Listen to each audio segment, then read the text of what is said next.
Hello, welcome everybody.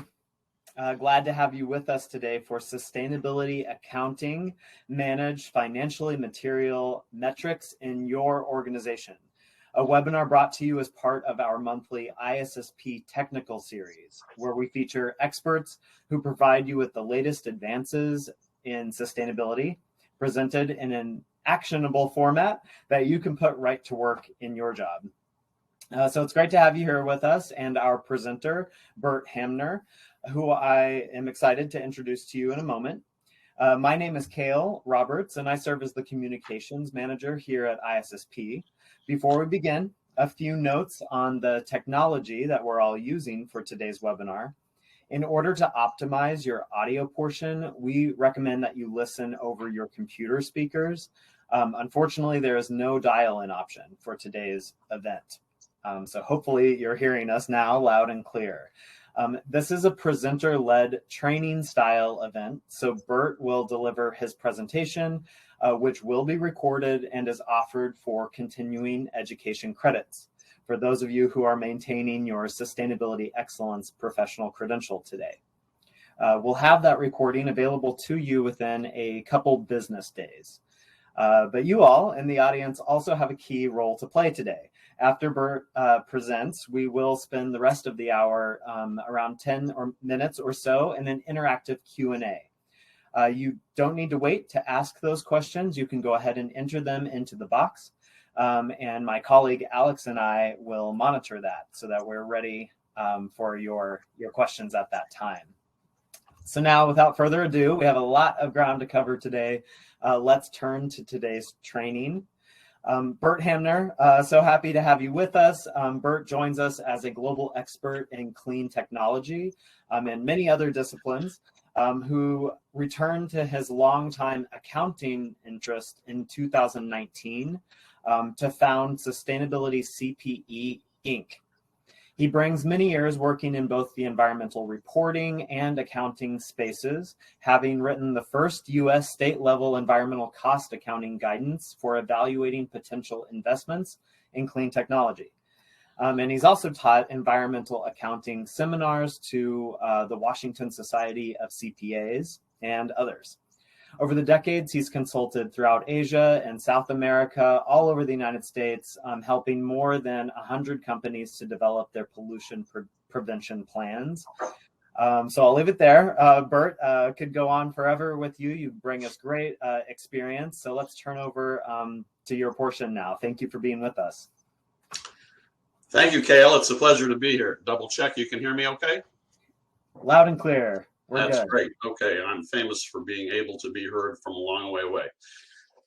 So it's nice to see everybody here, and this is going to be a very fast-paced introduction and high-level overview of sustainability and accounting, but you're going to leave with knowing very specific things you can do to help your organization right away. I'm going to be referencing a lot of documents that are fundamental to this space. And we're not going to have time to go into detail on all of them, even most of them.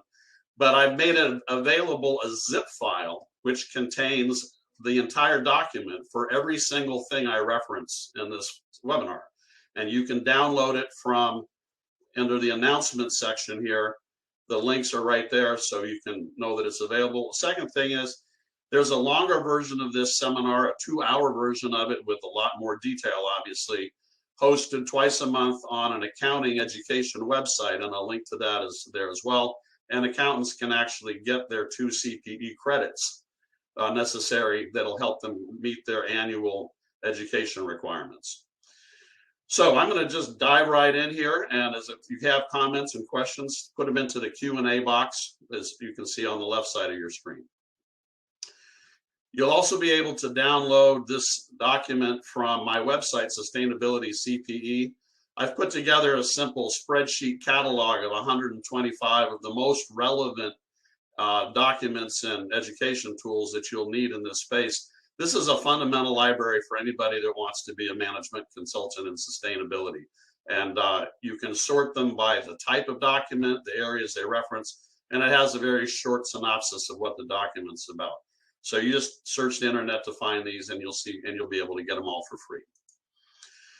So let's dive in. So who cares about sustainability accounting? Well, obviously accountants do. And this seminar was originally designed specifically to help accountants understand how they can play a critical role in helping any organization be more sustainable, because we've got to get data to be sustainable. Get it from the people who own the data, which typically are the accountants and the operations staff.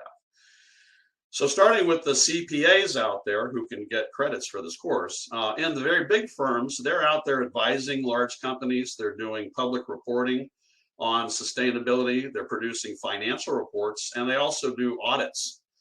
And here's some interesting news. Of the big four accounting firms, KPMG, Deloitte, Ernst & Young, and another one, KPMG announced just 2 weeks ago they're going to invest $1.5 billion, that's with a B, dollars in the next 4 years in improving their sustainability accounting services. How important this is to accounting should be really visible there. Here's an accounting company going to invest $1.5 billion in this topic, because it turns out at this point now 95% of all the listed public companies in the United States are publishing some kind of sustainability report. But of course, there's many CPAs that serve the public in general, especially small and medium enterprises, and they're providing management advisory assistance as well as financial reports. Accountants that work with inside companies are providing advisory services and also on the reports. And then finally, the management accountants, never to be overlooked. They're the ones who actually collect and organize the data and build the systems. So 4 different categories of accountants have a specific role to play here. But look at all the other groups that have a role. So investors are very concerned about sustainability data because they use that to make their investments, and also to advise the companies in which they've already invested how to improve. And investors are looking for risk assessment and risk mitigation as much as profits. Nobody likes uncertainty, and investors like it less than most people. Lenders are also, and insurers are also concerned about risk assessment. And that's a very important thing I'm going to emphasize throughout this message, that when we talk about sustainability, we're talking about risk management. And to have a better dialogue with the people you're talking to, if they're looking at you thinking as sustainability, wishy-washy stuff, change the dialogue. Tell them about managing risk in the 21st century, where sustainability issues are a threat to performance and business survival. This is about risk management, and in fact, the International Association of Risk Managers has their own new sustainability course. Regulators are very concerned because they, of course, have to regulate companies, and they want them to get out of regulation. So stop using toxic chemicals, stop polluting the environment. We don't have to regulate. That would be good. And they're also developing policies to encourage sustainability in business. Communities are very concerned about the risk that companies that are not sustainable pose to their communities themselves, and they're advocates for green businesses. There's many consultants out there who are now finding new opportunities to advise businesses on how to do sustainability by the numbers, in other words, with accounting. And there are activists out there who are reviewing the publications from companies that put it out there for them and commenting all over the media about what they're seeing. And so they're also an important resource for developing good critical eyes on what an organization is doing. The activists are not there to be nice, but they are there to help you see, well, you could improve this or improve that. Finally, students are very concerned about this because of their own education, and they see the future here, but also they want to be able to advise their future employers on how to be sustainable. And this is also something that I think anybody who wants to emphasize the benefit of sustainability to getting good people, getting good talent, if you can show that your organization is measuring sustainability metrics and acting on them, that's concrete proof to bright young people that you're a good person, a good organization to work for. So if you're familiar with this topic, you have a lot of people that are going to be ready to listen to you, and you'll see how you can relate it directly to how they can make more money and reduce risk. So let's begin a little bit more of a dialogue to make sure we're all on the same page. What does sustainability mean for the world? Well, the United Nations has been tackling that for a long time, and about 8 years ago, they came up with a way to do it in what they call the Sustainable Development Goals. And there's 17 of these on specific topics. And the reason this is so valuable is it shows that everybody has their own sweet spot, so to speak, in what is sustainability. In my case, I have a passion for clean energy and for the ocean. And so goals 7 and 14 are particularly important to me. The other goals, I believe, are important, but I don't act on them. I act on these. And that's the same as any company will do this. So when you're having a discussion to begin talking about sustainability with someone, put this picture up in front of them and walk through it and say, which of these topics really rings your bell? Which do you relate to most? Where do you think you could have the most impact? And that way you can pick out what is sustainability that's relevant to you and to your own organization and fit it into the global network for managing sustainability that the United Nations is promoting. This allows you to have a common dialogue with people all over the world. And accountants are part of that world, and they have already taken a look at those sustainable development goals, and the International Federation of Accountants in 2015 picked out 8 of them that are specific to the accounting profession, they believe. And they include quality education, gender equality, decent work and economic growth, innovation and infrastructure, responsible consumption and production, climate action, peace and justice and strong institutions, and partnerships. As you know, accountants are all about networking, and so partnerships are very important. But this is just an example about how every profession and every type of business can find specific sustainability goals that they can embrace and work toward. And those should end up being reflected in the financial management of the company so that they can be measured and acted on. But let's now talk about sustainability for business. And for those of you who are not aware of this, the Sustainability Accounting Standards Board is now defining what is the universe of sustainability issues specifically for businesses and specifically for U.S. public corporations. And so their audience is literally investors who are looking to invest in public companies in the United States. And they've divided the universe of issues into 5. There is environmental, which we're most familiar with, but then social capital, human capital, business model and innovation, and leadership and governance. And within these, they've got subcategories. And these were developed after a huge amount of discussion over many years, at least 10 years, with business leaders in sectors around the world, but mostly in the United States public companies. Okay, so their definition of what's material is it financially relevant? Is it normative? In other words, is it good or bad? And do we want to do these things because they're good? It's a values judgment. Is it consensus based? Are the leaders and the people in the industry and the sector and the business all in agreement these are important? Is it actionable? Can you actually do anything about it? An example of a sustainability issue that affects business, which is not actionable, is traffic. We can't control traffic on the highways. So it's not really useful to have a sustainability metric about improving traffic and getting workers to work faster. And is it open to innovation? So these 5 things were used to select these specific items. And now almost all of the Fortune 500, even the Fortune 1000 companies are referring to these metrics as they put together their sustainability programs. These are the specific metrics that we want to account for in sustainability accounting. But as you see, each organization has to pick the ones that are relevant to them. You don't have to account for all of these. It's just the ones that matter to you in your sector. And why are we doing this? Ultimately, accounting has a single purpose, which is to make data visible and reliable. And in business, where it needs to be visible is in the profit and loss and balance sheet statements, because this is where management is looking to see how is the business performing. And if an element is not listed in these financial statements, it's just not visible to the managers. So what I've done is I've taken a typical profit and loss statement with revenues and expenses, and I've broken out the generic categories into sustainability actions that can be measured and that relate to published metrics from other organizations. And I'm not going to have time to go into this in any real detail, because you can come back and see this as well. And by the way, the PDF of this is going to be available to you when we're done. But making sure that the accounting results in improvements to the financial statements is critical. That's why we do accounting in the first place. And so we can see here that this is a profit and loss statement that enables us to see where we're spending money and we're making money on revenues. For example, here's a new category, carbon credits.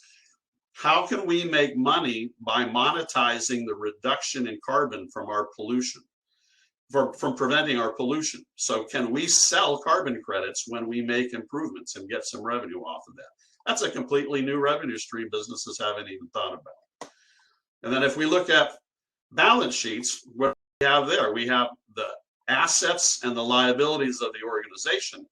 And here's a perfectly good example about assets. Many companies own buildings or they lease buildings. Well, what percentage and what amount of money is being invested in green buildings? And you should have something there. If that number for green buildings is 0, is that really where you want to be? You mean you don't have any energy efficient buildings? You don't have any LEED certified buildings? If the number is 0, it's a really good way to help the board of directors or the leaders realize we're not doing anything here. We need to be doing things. So we'll come back to visit this, but ultimately your goal as a consultant and an advisor to an organization is to make sure the metrics that matter show up in the financial statements. Otherwise, they won't get managed. And how do you make that happen? Well, this is the model that I've developed and others are using now to integrate sustainability accounting into a financial reporting cycle. So this financial reporting cycle here we have based on a calendar year, which is what most companies use. And in our calendar year financial reporting, we need to pay taxes in the USA on April 15th. So they've got to be done by the end of March for sure. So the first quarter of a year is usually spent preparing the financial reports for the previous year. So then that leads us to the opportunity to start embracing this annual cycle so that every year we're doing more to make sustainability integrated into financial reporting. And at the end of each year, those updated numbers are available to the leadership. So as we go through this at the beginning of the year, forming the leadership and getting the leadership of an organization on board that they want to do this, they know why they're doing it, and they can see that there's a well thought out path with great references and tools. They then will go authorize a team to do the work. And this has to be a cross-functional team because, of course, it crosses all these sectors in an organization, and both internally and externally. For example, the measurement of water may be critical for operations efficiency, but it's also critical to the community that probably depends on the same water supply. So people from the community need to be involved in this team if the goal is going to be to make a significant improvement in water management. Once the team is together, you can look for sustainability guides. And there's a number of organizations that are publishing these. I'm going to talk about the ones that I think are most important. And you can also look at reports from other companies in the same industry. You'll see a database in this a little later on where you can look up over 15,000 sustainability reports from hundreds of industry sectors and find out what leaders are doing. Once you know what you're supposed to do, which could take a couple of months, obviously, you got to start doing it. And this is where looking at those business-specific sustainability factors from Sas Be, the Sustainability Accounting Standard Boards, comes to play. Environmental, social, human, leadership, and governance and business model. And in each one of these, the role of the team is to dig into the metrics in these categories and say, are these relevant? Do we have data? If we don't have data, where do we get it? And start creating a process which can use total quality management tools, by the way, to make sure that the information is getting out there to the right people. It also starts revealing opportunities for improvement. And this is where we're looking at sustainable investment within the organization to improve our performance. That leads, of course, to something called a sustainability report draft, where we're putting it all together because it has to make sure that it can be audited or assurance can be provided for example, from the American Institute of CPAs, who have written a guidebook on this, to make sure the data is good, assure that the data is good. That'll also take time and bring us to the end of the third quarter. And now it's time to start thinking about making actual budget proposals for improvement, internal and external. We call this CapEx, capital expenditures. And we're going to come back to that in a little bit more detail, what to do with it. But these have to then be presented in a report that leadership can act on. So the sustainability report's going to have two components. One is the public visibility report. And then the internal report's going to be listing the proposed actions that need to have budget approval. Once you do that, you start it all over again. And this is on a plan, do, check, act cycle that is the foundation of quality management thinking. And we can use quality management tools throughout this entire process, as well as risk assessment tools.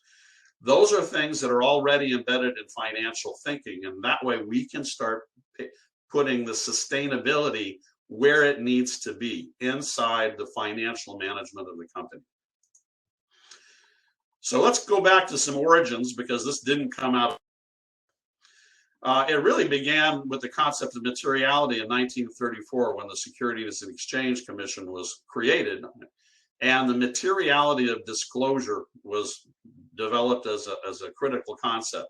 What that means is that, according to the SEC, a factor is material or important if the lack of disclosure about it would affect an investor's decisions. And this was done because back in before the Great Depression was caused in great part by people selling stocks and lying about them, and they were not disclosing critical facts. So the SEC is very specific about that. If it's material and you don't disclose it, you can get sued under the law. Jumping forward to the 1970s, this is after the EPA was created and the Air Pollution and Water Pollution Control Acts were enacted. A huge number of new laws came into place. It suddenly started increasing the cost of business, especially for industrial companies.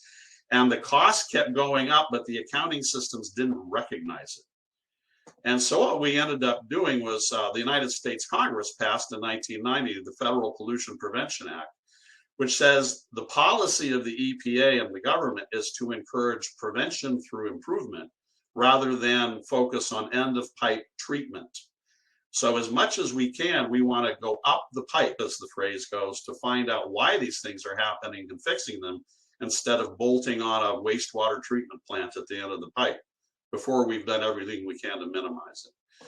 That in turn led to this very important development, because this will affect your research.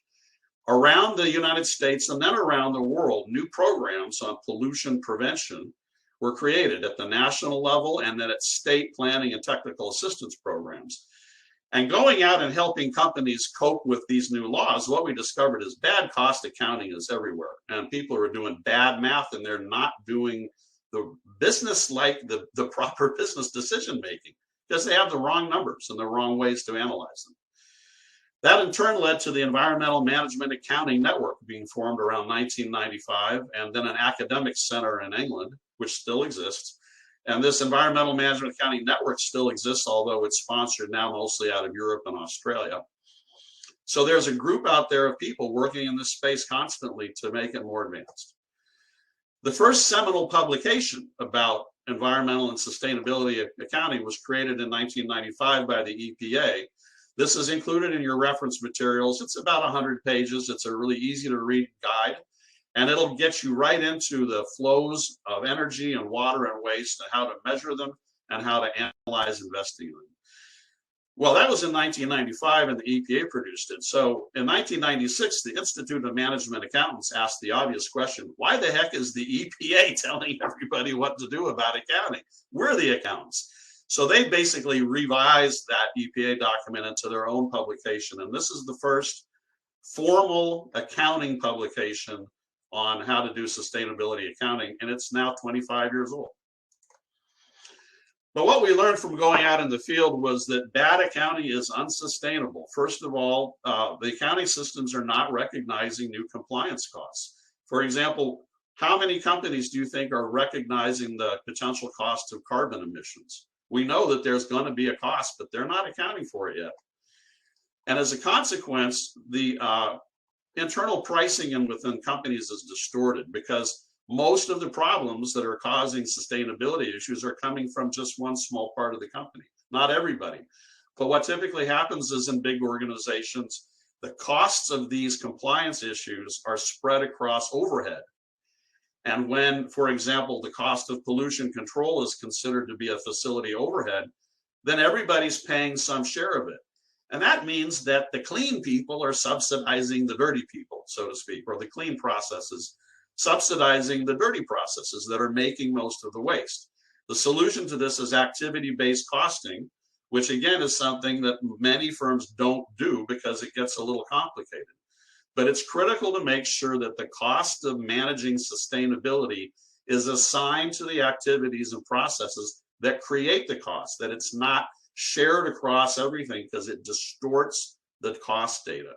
We also found that capital expense analysis is very primitive. Back then, we didn't have spreadsheets most of the time, and so people weren't using discounted cash flow and net present value. The consequence was that businesses says it's too expensive to do better. And a lot of the time they're wrong. They're doing bad math.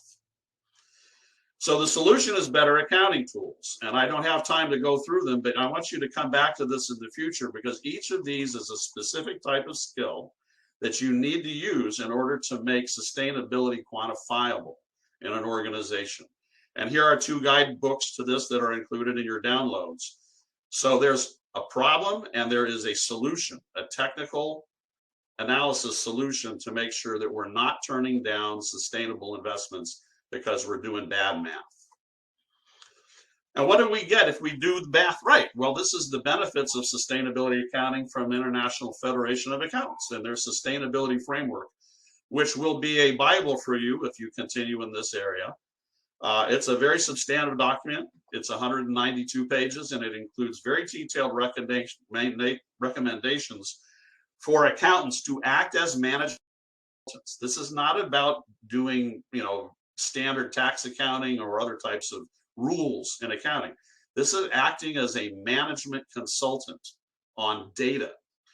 So from a business strategy perspective, it includes stakeholder engagements and integration with risk management. Remember that again? Risk management is where we're going. Also, supplier engagement. Think about how suddenly important the supply chain has become to us. Operations perspective, minimizing waste and carbon are obvious process improvements, but also the systems to support improvement, performance measurement and KPIs. And that data then goes into the reporting perspective, including narrative reporting for investors and external review.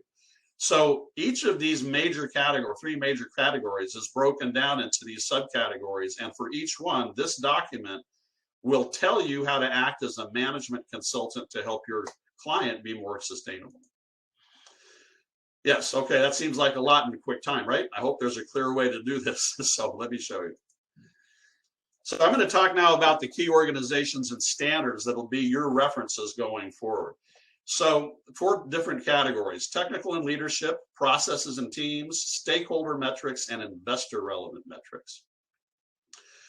At the top of the pyramid, so to speak, is the International Federation of Accountants, which includes national and state and professional accounting associations. And they have been consolidating and leading the efforts to develop sustainable accounting standards and have published key documents that I've been telling you about. We'll visit these in turn. Accounting for Sustainability is a nonprofit from the UK, and their focus is on the CFO and how to lead financial teams and their processes to make sustainability integrated into the financial system. And they're all focused on how do you measure the progress of improvement of the financial accounting system to adopt sustainability. The Global Reporting Initiative is the oldest and largest globally of the organizations producing stakeholder relevant metrics. Stakeholder includes not only the company's investors, but also their employees, the community, the government, suppliers, the media, everybody that's got some stake of some kind in the performance of the organization. And they provided very detailed standards for a number of years and are a great place to get familiar with this. And it's also very international. So through the GRI, you'll really get connected to opportunities around the world to learn more. The fourth of the major organizations is Sas Be, the Sustainability Accounting Standards Boards, and their metrics are ones that are relevant to investors in U.S. publicly traded corporations. That's their specific space. But of course, they're doing it on a sector-specific level, so whatever they say is good for a sector, it's probably good for the companies that are not public. Everybody can use the metrics, even though they were designed for SEC compliance and reporting. And these organizations are supported by the historical work done by the US EPA and the United Nations Environment Program, which is duplicating this kind of work around the world. Now, we'll visit those very briefly coming up. In 2005, the International Federation of Accountants published this critical document, and this is, again, going to be one of your key resources. And their Environmental Management Accounting Guide focuses on the flow of energy, waters, materials, and wastes, and environment-related costs and earnings in organizations, and provides many great little case studies. And they're based on, as I said, these two earlier publications from EPA and IMA, done 10 years earlier, honestly, and supported by some other ones as well. But the American Institute of CPAs in 2009 published their own guide, Environmental Sustainability Tools and Techniques. Similar material, but with a different spin on it, much more from the point of view of being a financial manager, not an environmental manager. So again, this is in your downloads that you'll have available. And then in 2015, the IFAC produced another critical document called the Sustainability Reporting Framework. It goes back to those three perspectives I mentioned, and it's a big book. It's a deep dive, 194 pages, and each element has key considerations for professional accountants. But you can rewrite key considerations for me when I want to be a management consultant to my client or my company, because they're here talking to accountants how to be management consultants and focus on these high-level issues, not worrying about whether you're accounting for revenue this year or next year, et cetera. That's not the level. This is all about working at the C-suite level to make this integrated. And it's the way I like to use it is I print this out. I have done it already with comb binding. It weighs about 1.5 pounds, and I'd like to drop this on the deck of on a desk and say, I read this so you don't have to. And if you don't believe me, read what the accounts are telling you, and I'll summarize it for you. Accounting for Sustainability takes a different approach. They've produced a series of essential guides, and there's about 14 of these on leadership, on measuring what matters, transforming decision-making, and then using that all to access new forms of finance and improving the existing finance system. So their goal is to talk to the CFO. And if you're not familiar with financial accounting and reporting, it would help to get some more on it, but you don't need to know that. You need to think about yourself as a management consultant who's getting the people who already have those jobs to do their jobs a little better with new knowledge.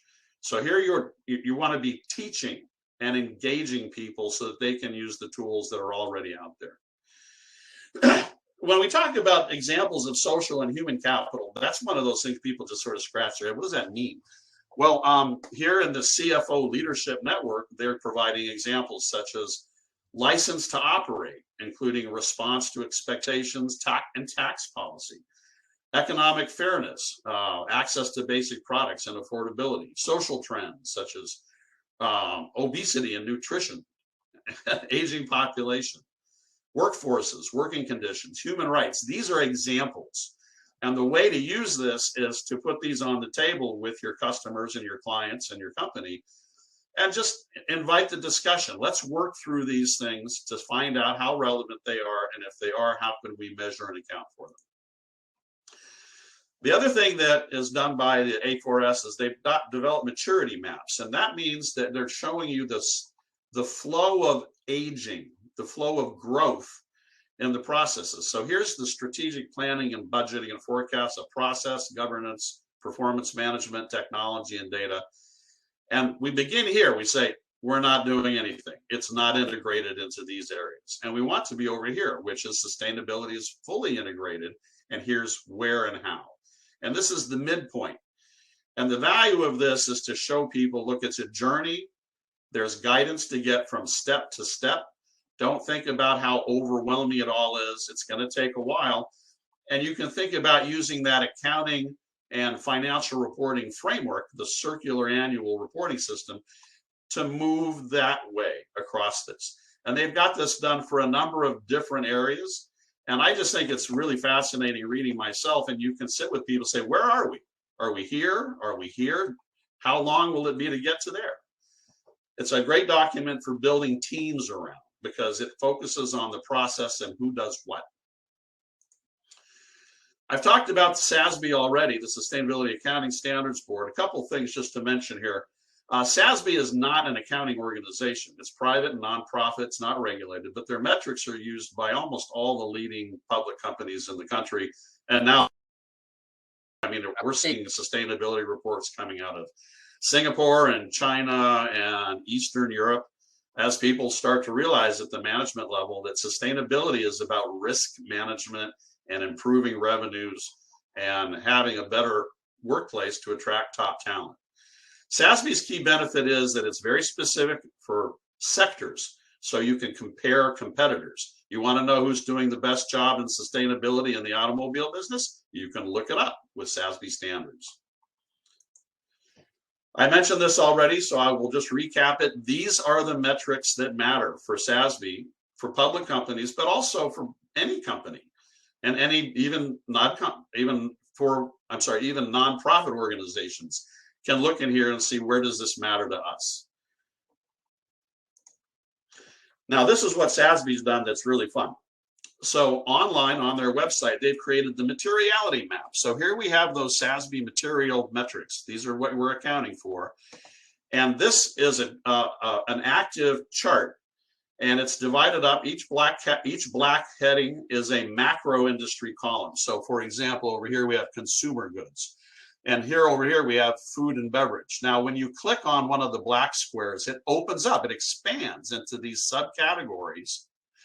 And then Sas Be has highlighted which of the industry-specific issues are relevant. So let's see what they did for restaurants. In restaurants, they've got a number of items, but they've also got many things that aren't relevant to restaurants particularly. What does that mean? Well, what you do is you click on one of those black boxes, and here are the sustainability metrics for restaurants.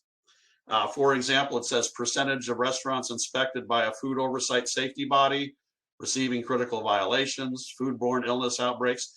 These are all things that can be measured and reporting on and are important to investors. So you can imagine, you might have heard about the problems the restaurant chain Chili's had in the United States a couple of years ago.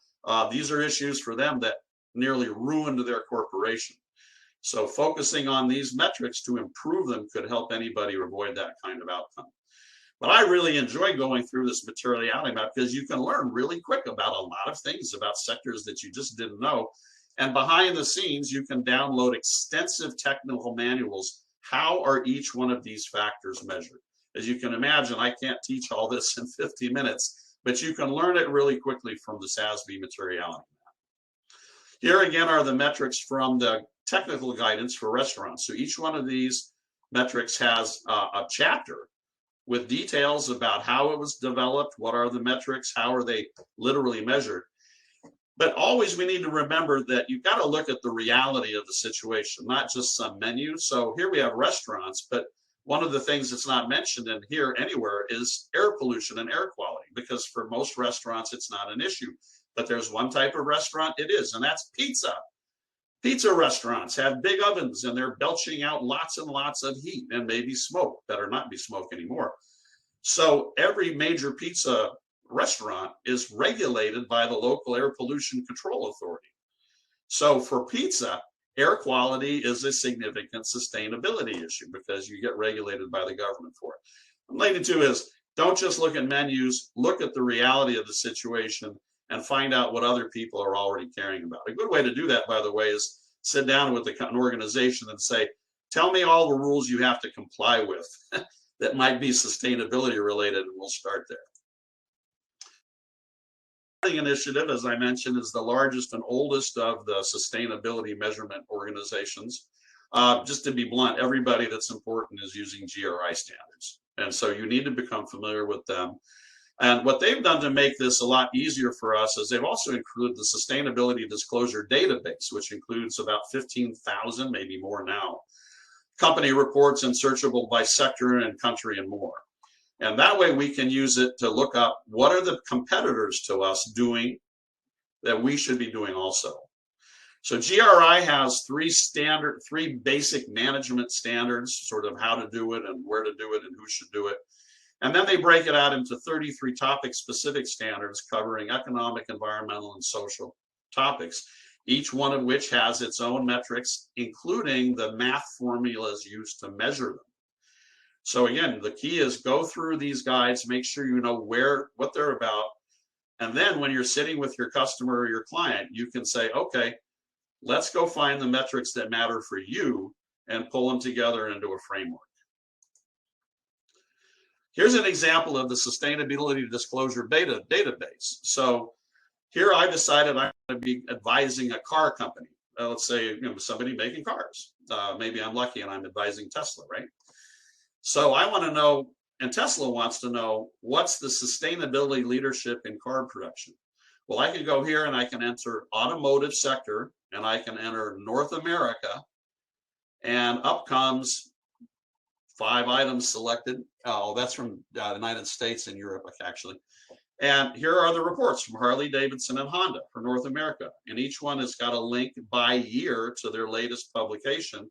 I can click on this and boom, I get their sustainability report.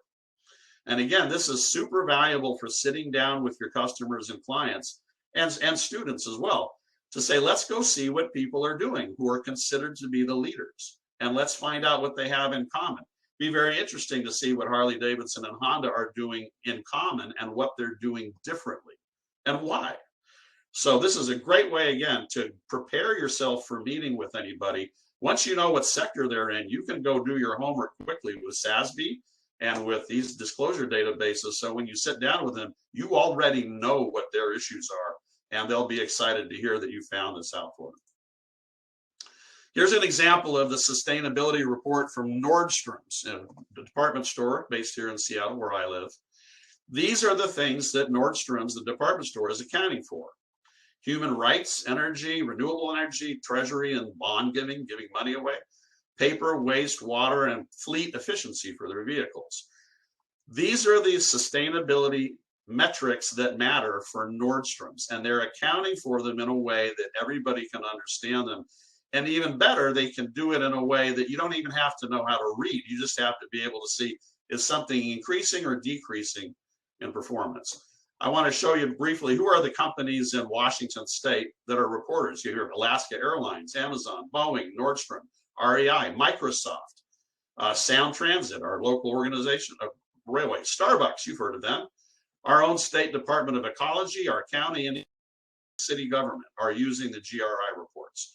So become familiar with this, and there's all kinds of training online to do it. Most of it's free. You don't have to pay people to learn this. Now I'm going to show you one more solution for finding the magic solutions. There's 2 phrases that mean the same thing, and they were created by EPA in North America and by the United Nations out of Europe and then the rest of the world. They mean the same thing, which is use good management and good technology to prevent problems, to make it cleaner, to improve constantly. In North America, it was promoted around by the EPA and the Canadian government. And elsewhere, it's all been promoted by the UN, who's got programs running in 48 countries. For 20 years, there was a huge amount of work done to produce solutions using these phrases. And if you don't search for these words specifically, you'll never find them. So let's just take a look at how this works. So here I've got 2 Google searches I've done. And here we have Google with pollution prevention in quotes and restaurants, and cleaner production in quotes and restaurants. When I search this way with pollution prevention, I get 776,000 hits. And here you can see them go, there's how your restaurant can prevent pollution. Over here, we got 530,000 hits, and they're from everywhere except North America. Isn't that odd? So around the world, outside of North America, people label sustainability in business as cleaner production. And in North America, we call it pollution prevention. But this is where people have been publishing solutions since 1990 using this. And oddly, starting around 2010, these programs changed their names. So they're not called pollution prevention anymore. A lot of them changed it to sustainability. But if you don't use those keywords, you'll never find all the work that they did for 20 years. So now you can prepare yourself in advance by meeting with your clients and saying, hey, this is what I already found. Look at this. We don't have time to get into sustainable capital investment analysis, but always it comes down to basically comparing alternatives. The first one is always don't do anything new. Keep doing what we're doing. Do nothing new. But that costs money. And it may cost, may require investment in making sure that the equipment is up to date, et cetera. And then looking at two alternatives. So maybe this is using gas for power, and maybe this is solar power, and maybe this is wind power. And now you want to figure out where do you want to invest? Which one's going to make you the life most money? There are very specific steps to go through to do this. You start off with life cycle analysis on both internal costs and external liabilities. A phrase for that is thinking cradle to grave, and I like the phrase lust to dust, because cradle to grave means the baby's already been born. But if you haven't thought about the lust stage, you may not have got the design right. So you want to be going really upstream before you get into this. And do a total cost assessment so you don't miss the costs that are real but overlooked. Use discounted cash flow and use risk-adjusted discount rates for the different alternatives.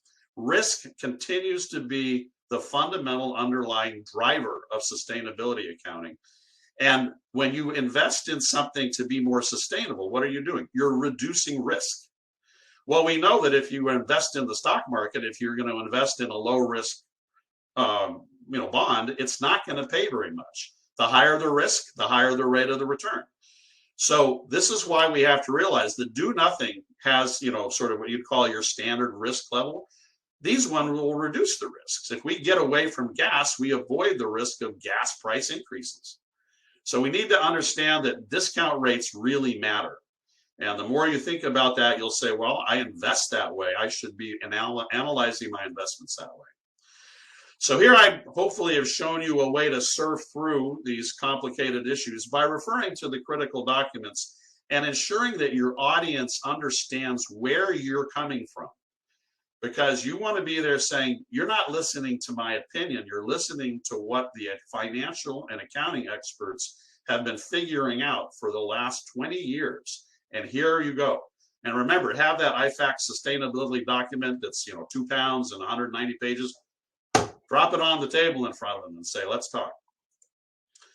So what you can do, coming back to a plan, do, check, act process. Start by learning the fundamentals and pitch the vision and the resources. You can show people, just as I'm doing with you here, how much is available to let them do it the right way, and help organize the team through teaching. And together you can find the material metrics that matter. And then you can start analyzing them and putting together a framework for both doing a gap analysis and finding the new metrics, which leads, of course, ultimately to updating your chart of accounts. You want to check your findings are correct, review them with stakeholders, do auditing and assurance, and then start preparing a sustainability report. That'll lead to reviewing and ranking the proposals, making sure you evaluate them with the right tools, what we just looked at, CapEx tools, and help them select and budget the actions and put them into the final sustainability report. And now it's hopefully, early December, and you can take a break and then start over in January. Back in that annual financial reporting cycle, which businesses use all the time, and which shows them that you're thinking about working within a framework they already have. Nobody wants to see a new sustainability program rolled out that makes them go to new meetings and to whole new areas of reporting. If you can do it within financial reporting, do it, because everybody's already busy and they're not going to volunteer extra time if they don't have to. So make it simple and integrate it to what they're doing anyway. And again, I'm just going to say, get the metrics, because when you have these in advance, when you sit down to talk to your customers and your clients, and whoever may be your future boss, you can show that you understand these issues are important to the restaurant business or whoever it is. You know how to get data on them, and you know how people are already solving them using the hidden words of pollution prevention and cleaner production, and finding that 20 years of hidden solutions that are about there. Updating the chart of accounts is a very basic thing. It's hard to do, but it really is. So a chart of accounts is literally just the rows on a spreadsheet of all the stuff that's getting accounted for. This is just literally the data, the rows of data. And so what our goal is to look through here in the Sas Be standards or what other metrics you have and say, okay, well, we need to worry about that metric. Let's make sure that it's showing up in the chart of accounts. And this is where talking with the CFO and the accountants is critically important. You say, where does that data show up here? We know it's important. If it's not in a row, it needs to be in a row so we can put data in there. It's a process to do it, but it can be done. And if it's not done, it won't be visible for solutions. And that's where you can say, now that it's in the accounts, it'll show up in our sustainable financial reporting, both in the profit and loss and in the balance sheets. And never forget, these are the documents that you sit down with, and now you're talking to the people that matter, the CEO and the CFO and the sustainability manager together. And now they can all see where this is leading to. Ultimately, I'll tell you, after 25 years of this, if this doesn't exist this way, the organization is going to not be as sustainable as it should be. So now that you know where you surf and how to surf, you can get out of the water and get back to work. We're going to go switch to Q&A. And so I'm going to invite you now to start putting your questions up. We have 8 minutes to go before the top of the hour. If we don't finish the questions in the next 8 minutes, I'm happy to talk to you later on. So, Cale, take it away. Thank you so much, Bert. I'll clap here a little silently. I know plenty of people on the line will join me. We even had Hari, our friend in Lisbon, Portugal, entering in the chat, and encourage everyone to take Hari's lead, but saying thank you, Bert, for the superb additional material and the website. That was a lot of new concepts for me, I'm sure, to many folks on the line, although you lay out the case for that. None of these concepts are brand new. There's a long history behind them. So I want to, in short time, really zero in on the fundamentals of what you're speaking to, and that's risk and risk accounting. You bring up that considerations around risk are really what drives sustainability for many organizations. But we know that risk can be very difficult to get data on. So do you have any recommendations for strong sources of data for different industries or locations? Yes. Okay. First of all, the things that are considered risky are in those sustainability metrics from Sas Be. Those are all considered risk factors. And it depends on where you are. For example, let's say your Texas Instruments. Texas Instruments is a lot of factories in drought-affected areas, and they use a lot of water. Okay, so what's relevant to one semiconductor factory may not be relevant to another that has a bigger water supply. The semiconductor factories in Taiwan are all suffering from water shortage, because they're using the same water that the towns around them have.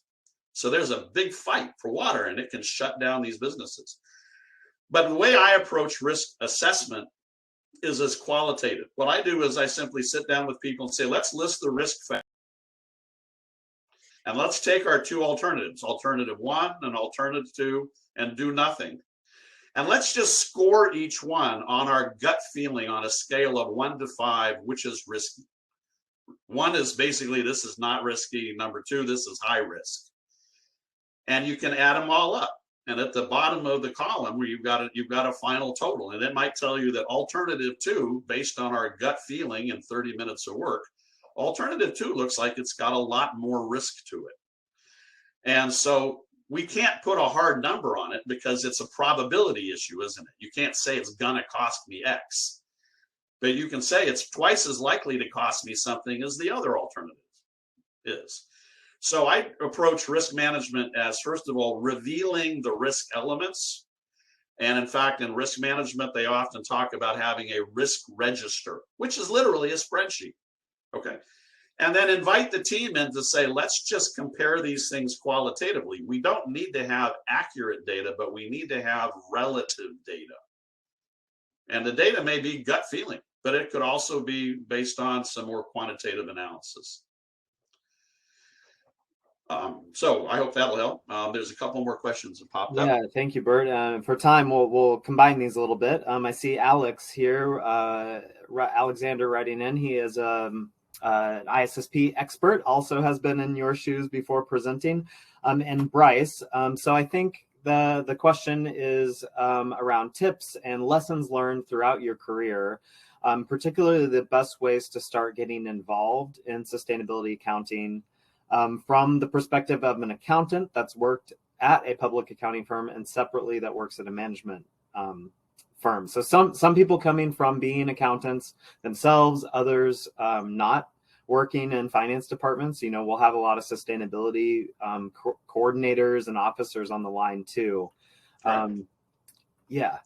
Okay, so let me talk about what's the most unexpected lesson we learned. Well, when I started doing this back in 1991, again, I'm aging myself here. When we went out to meet companies, we went out to meet the environmental managers. And what we learned very quickly was, first of all, those people are considered to be cops by the rest of the people in the business. Because they're focused on compliance. And if somebody's out of compliance, there's penalties and there's yelling and screaming. So what happens is that you get what we call the green wall goes up. On one side is everybody trying to get the job done and run and produce stuff. Over here are all the compliance and regulatory people. And in the organizations that have become the best sustainable, they've broken that green wall down. I'll give you an example of this.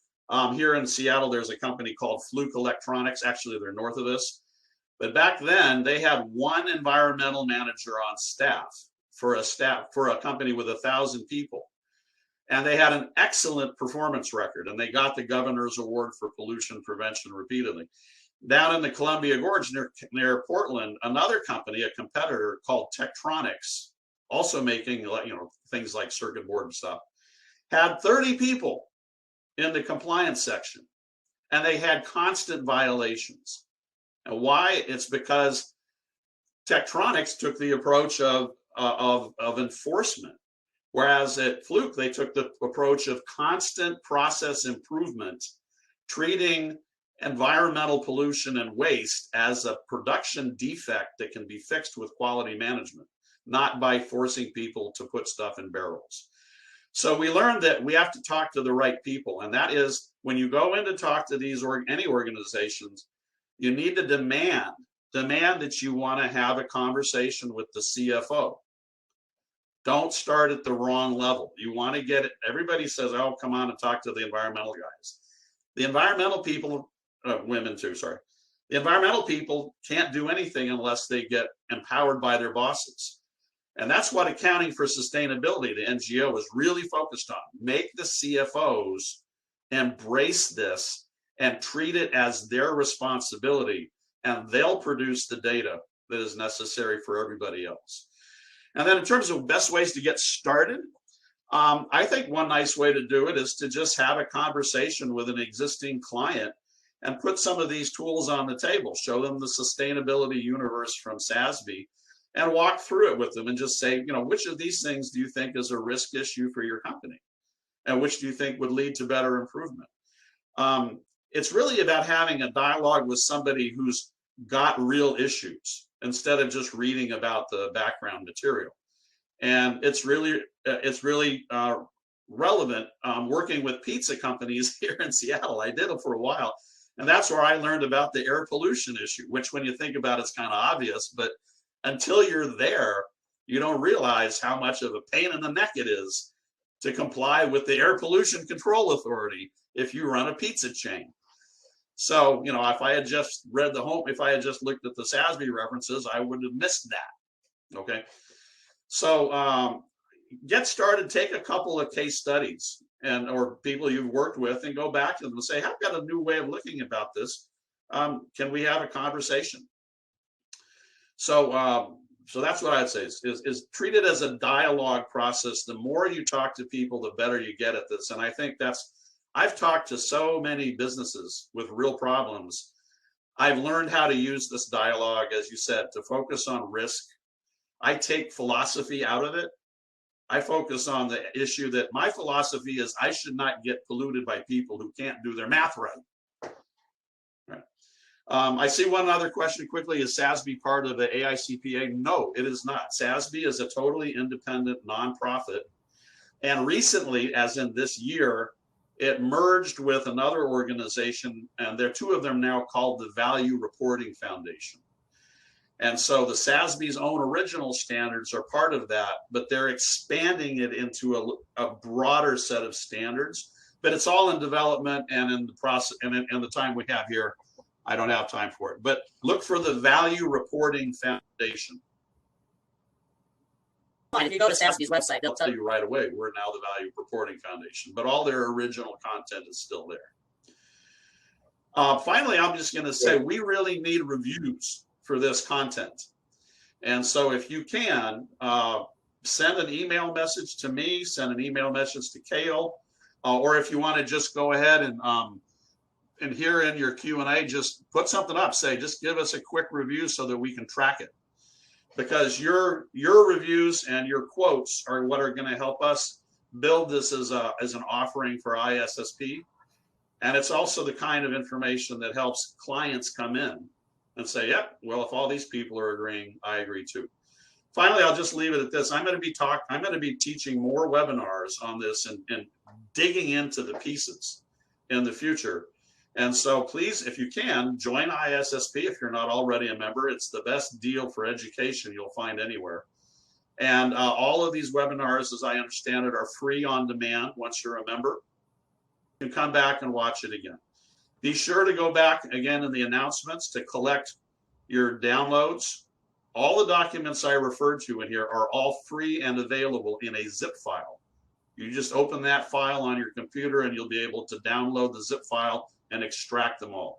It's 26 megabytes, so we can't share it directly. And I think that leads us to 12 minutes, 3 minutes after the hour. Kale, Thank you. Take it away.